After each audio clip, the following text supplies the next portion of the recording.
This morning, we're going to talk about a new project from an artist called Jonny Forever, an incredible musician who's been likened to Scott Walker and Jeff Buckley and is known for being a co-writer and instrumentalist as part of different bands, including with Charlotte Church and her many, many projects.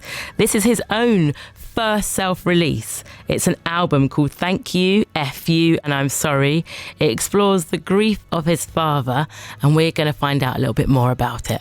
Hi. Hello. So I'm Jonny. I love that you've gone for Jonny Forever, because I feel like everybody kind of knows a Jonny Forever. So in a way, like everyone sort of knows a John or a Jonny, and it's a fun name. Tell us why you chose it. There's a couple of reasons, really. Firstly, the project is all about grief and things coming to an ending. And so I quite like the juxtaposition of the name being about something eternal. You know, the project very much comes out of the grief over the loss of my dad. And he was massively into sort of 50s rock and roll. And so Jonny Forever kind of sounded a little bit like Johnny Hurricane, Johnny Thunder, you know, like one of those kind of old rockers, but more ethereal and dreamy.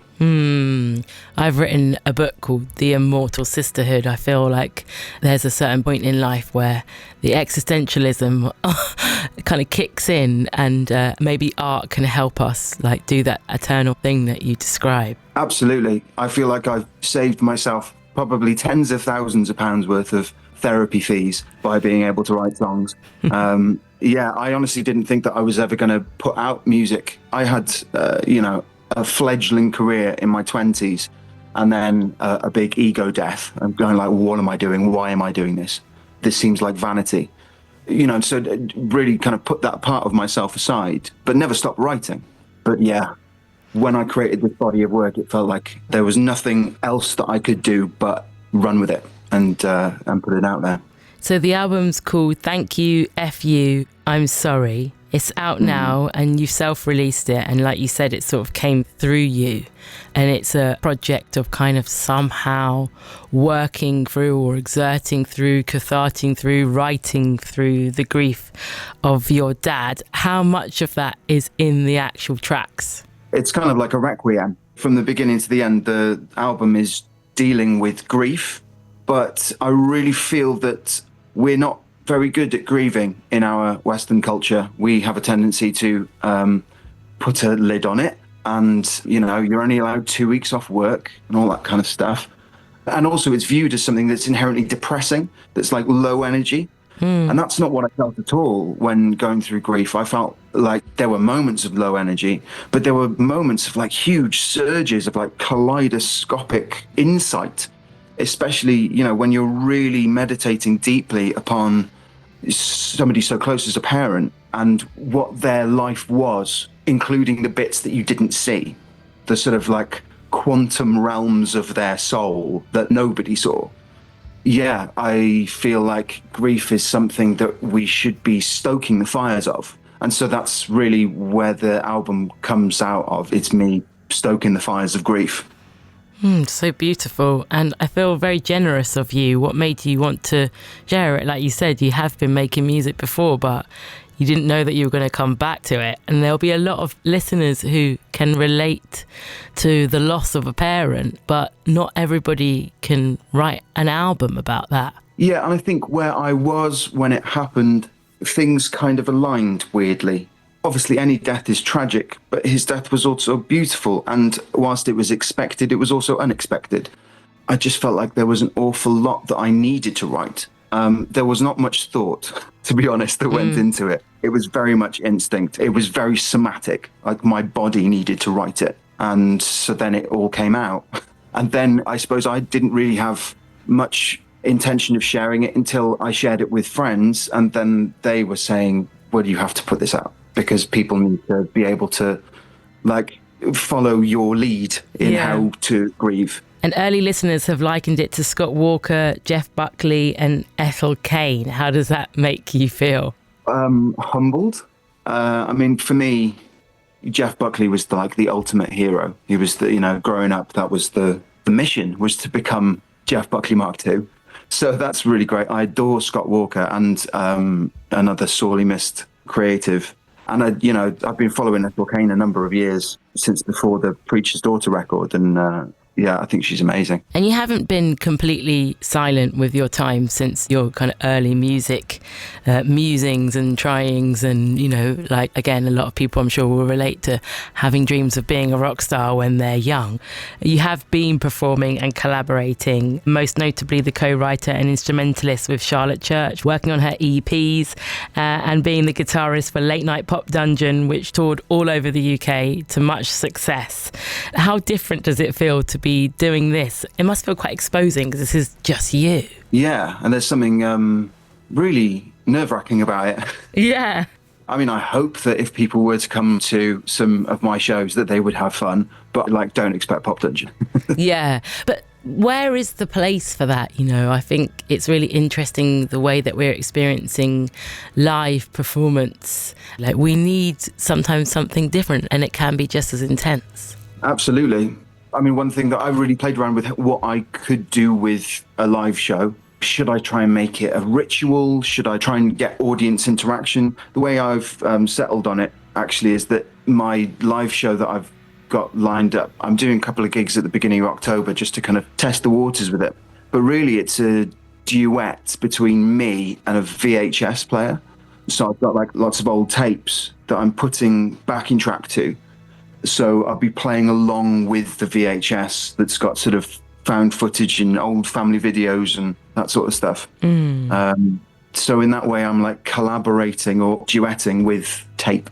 That inherent kind of relationship to memory and grief is just really potent there. And where can we come and see your shows? So I've only got 2 booked in at the moment, and they are in what claims to be the smallest theatre in the UK. Love it. It's called The Small Space in Barry, which holds 25 people. Brilliant. So if you did want to come, you'd just go to my Instagram account, and there's a little link at the top there. Jonny Forever with a little underscore at the end. Great. So that's October the 1st and October the 2nd.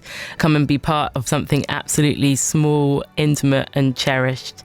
The debut single, It Isn't Okay, But There's Nothing That Can Be Done, is what we're going to play on the Early Breakfast Show right now from the upcoming album. Tell us a little bit about this particular track. So this song is very much like the opener of the record. I feel like it sounds like the sonic manifestation of walking through the valley of the shadow of death. So it's really dealing with existentialism and the inevitability of everything sweet eventually dying. Thank you, Jonny. Thanks so much, Gemma. It isn't okay, but there's nothing that can be done.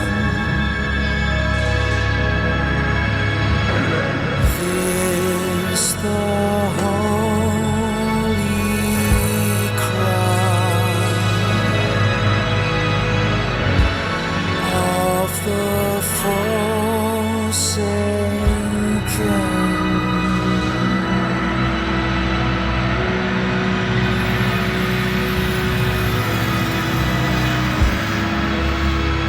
The rabbit must die, not a scruff can remain.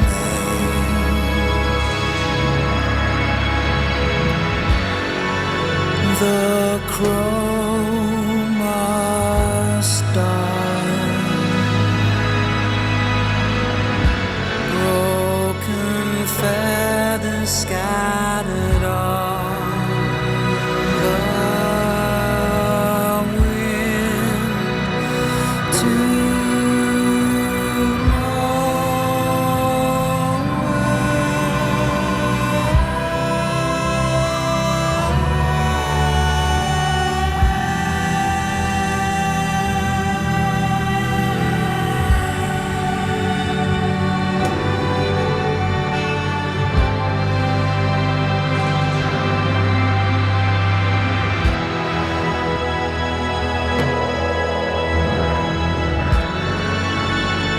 the father must die,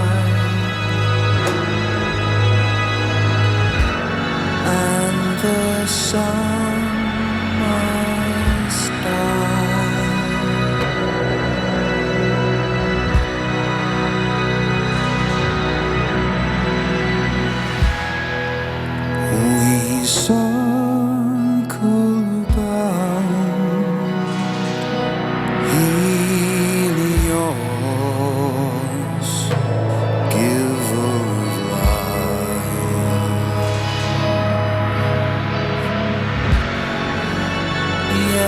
this bright star, our happy, hopeful tomorrow.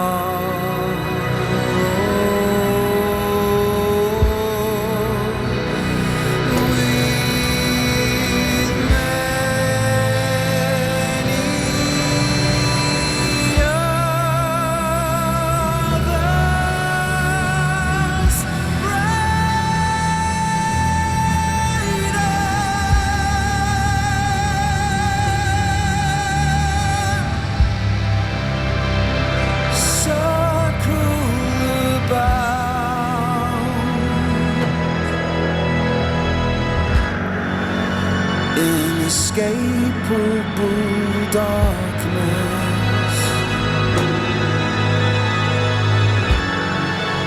that does not consume but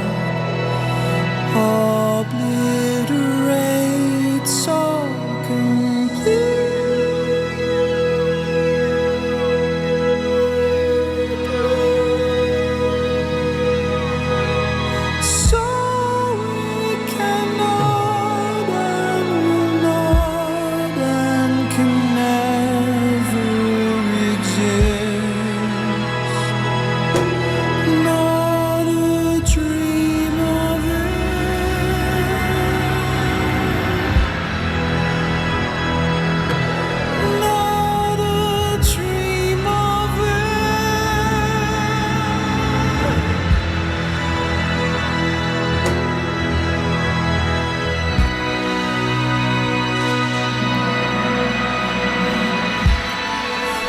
How could that be okay?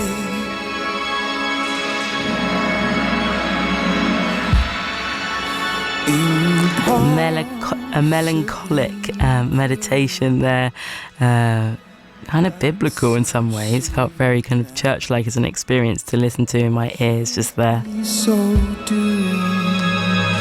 From artist Jonny Forever, based in Wales, chatting to me this morning about his album Thank You, F You, and I'm Sorry. It will be out soon in, 2026, but I know that you can listen to it online and you can start going to some of the smaller gigs.